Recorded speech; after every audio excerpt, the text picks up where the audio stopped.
How to find LCM by using prime factorization.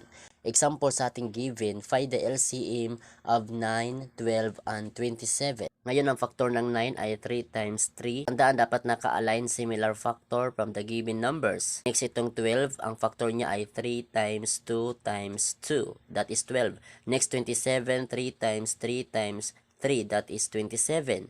Ngayon po, ang kanyang LCM or least common multiple, yung kaparehas na common factor, isa lang ang ating kukunin dito. I-multiply natin siya sa other factors para makuha yung kanyang LCM. So, dito ay yung 3. Isang kukunin natin na 3. Pangalawang row, ito namang 3 at saka itong 2. Yan. So, next, itong last na row ay 2 and 3. So, i-multiply natin ito na kinuha natin na mga common factor, that is equals 108. So, ito ang LCM.